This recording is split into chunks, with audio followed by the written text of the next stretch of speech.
L'histoire que je vais vous lire aujourd'hui s'appelle Journée blanche. Elle est tirée du livre Hypnoconte, écrit par Solène Daoudal.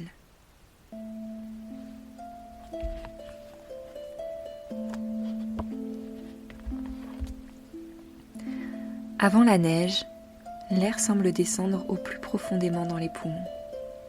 Il a un goût de nuage frais que je respire avec gourmandise.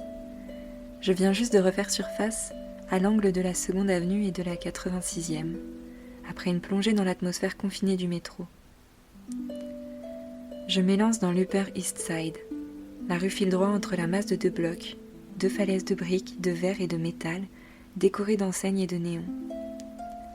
Loin devant, un triangle d'horizon dégagé révèle la présence encore invisible de Central Park, là où la ville s'interrompt. J'ai toujours cette impression d'être la première à voir les flocons.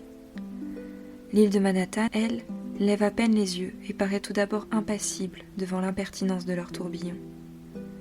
Pourtant, tout a déjà commencé. J'observe le bitume poussiéreux se couvrir peu à peu d'une fine couche de sucre glace. Le voile de la neige s'épaissit en silence et bientôt les vibrations urbaines s'assourdissent. L'allure des passants ralentit et les angles acérés de la ville deviennent de moins en moins visibles. Le souffle blanc éparpille le vacarme habituel des grandes avenues. La fièvre tombe avec le froid. En une demi-heure à peine, New York se met en place par une succession de petits gestes, comme si la ville suivait une chorégraphie parfaitement réglée. Les visages de la foule se cachent sous les parapluies. Les portes, habituellement closes des immeubles victoriens, s'entr'ouvrent les unes après les autres, juste le temps nécessaire pour que le doorman dégage d'un coup de pelle leur seuil enneigé. Je remarque les chaînes qui encerclent les pneus des taxis. Viennent-elles d'apparaître, elles aussi ? La neige tombe, telle une pluie continue de plumes. La ville s'enfonce peu à peu dans une moelleuse épaisseur ouatée. La calme tempête a tout capitonné. New York se tait. Il me semble qu'on range la ville entière au fond d'une gigantesque caisse remplie de billes de police sirène expansées. La chaussée devant moi devient opaque et muette. Heureusement, Manhattan est un labyrinthe facile à décoder. Nul besoin de sens de l'orientation, juste de savoir compter. 1, 2, 3, 4 rues. Je suis sous mon bonnet, un point mouvant qui évolue entre le chiffre des abscisses et celui des ordonnées. J'aperçois enfin dans la lumière pâle la silhouette hiératique du Metropolitan Museum of Art. Elle surplombe la rue du haut d'un escalier glacé. À ses pieds, drôle de révérence, 2 vendeurs de hot-dogs répandent leur fumée. Je quitte la bourrasque pour le grand hall du musée. J'y entre comme on entre dans un rêve, inconscient de savoir où l'on va, juste poussé par l'envie de laisser quelque chose derrière soi. Je me retrouve aussitôt étourdi par cet espace ouvert et sa lumière dorée. Mes frissons se calment un peu avant moi. 2 étages au-dessus, un large dôme de verre. Son œil, d'une clarté tranquille, regarde la foule trempée. Je paie mon badge, l'épingle sur mon sweat et m'engouffre vers les arcades à gauche, en laissant résonner derrière moi l'écho de l'entrée. C'est un palais gigantesque, un dédale de pièces toutes uniques et spectaculaires, qui apparaissent en enfilade comme par magie. Je flâne, en laissant les œuvres capturer mon regard, à la manière d'un visage croisé dans la foule. Une œuvre d'art, on ne la voit pas, on la rencontre. Alors, on dispose nos 2 existences uniques face à face.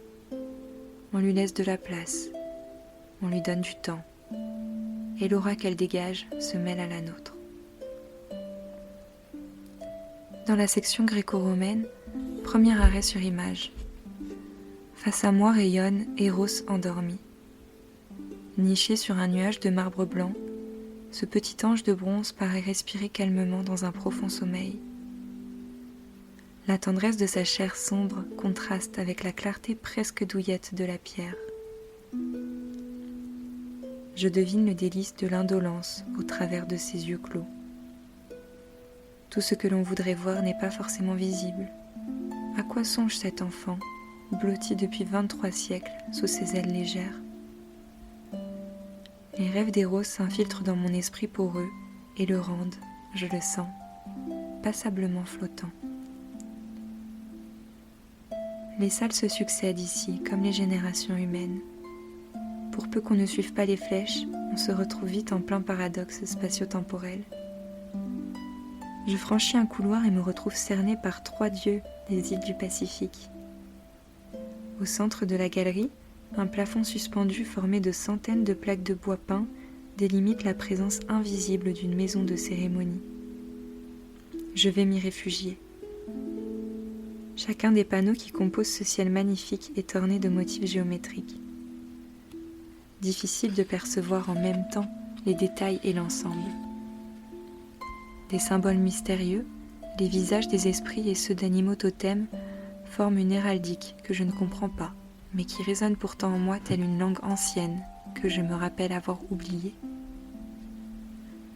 Juste au-dessous est installée une haute statue de bois. C'est un homme aux yeux de coquillage, portant sur ses épaules un aigle prêt à s'envoler. Je le dévisage un instant et lui rends à mon insu son sourire énigmatique. Moi aussi parfois je rêve que je suis un aigle. Et je connais comme toi cette sensation infime de la démangeaison des ailes. Première à gauche, deuxième à droite, je quitte l'Océanie et j'arrive par hasard dans l'Europe des temps modernes. Dans la vaste salle, mes contemporains sont des fantômes. Je ne vois que la foule immobile des statues.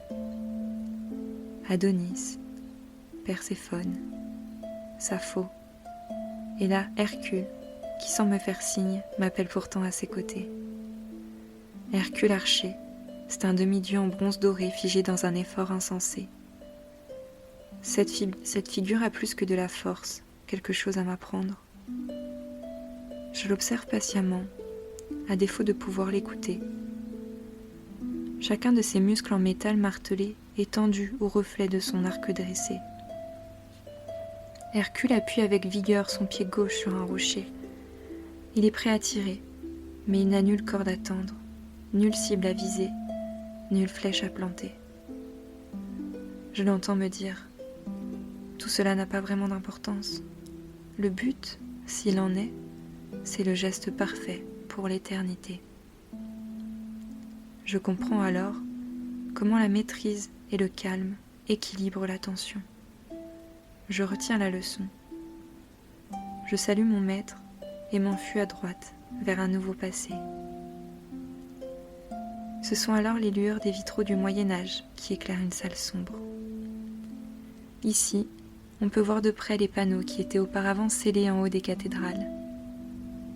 La minutie de l'art verrier resserre mon regard au millimètre. Ces pièces, pourtant si fragiles, paraissent inaltérées. Une madone arbore des traits et des cheveux si fins qu'on les dirait dessinés à l'aiguille. Cette époque a donné aux couleurs de sa robe des noms beaux comme des lumières. Jaune d'argent, safran de Mars, rose à l'or, bleu de Chartres. Plus que toute autre peinture, ce portrait sur verre crée l'impression que ce n'est pas moi qui le vois, mais lui qui me regarde.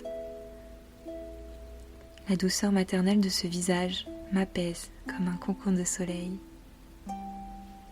La visite se termine. Je quitte cette dernière galerie avec la lenteur d'un somnambule. J'ignore encore vers quelle époque je me dirige. D'un seul coup, je reviens à moi, ébloui par une salle inouïe. C'est un paysage de désert sous un ciel glacé. Sous une immense verrière, un authentique temple égyptien, massif et blond, se dresse sur une plaque de granit qui semble léviter au-dessus d'un petit bassin d'eau sombre. Devant lui, une porte monumentale et encore 2 statues de pharaons. Au travers de la verrière, on ne distingue Central Park qu'à peine. J'avais oublié la neige. Elle recouvre à présent chaque carreau de verre. Chacun chatoie de cette couleur particulière qu'ont les feuilles d'albâtre percées par la lumière.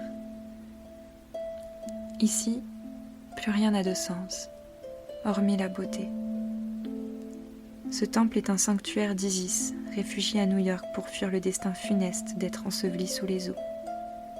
Comme par magie, je me trouve simultanément au cœur du temple et au cœur de Manhattan. Les flèches de l'espace et du temps semblent définitivement déboussolées. Le passé et le présent se confondent, ainsi que le recto et le verso d'une feuille chiffonnée. Sur le linteau gravé à l'effigie des dieux anciens, les ailes d'Isis se déploient face à la neige qui tombe comme la nuit noire et comme je tombe, moi, de sommeil. Je bâille en silence. Fin d'une journée blanche. Tant de choses à rêver.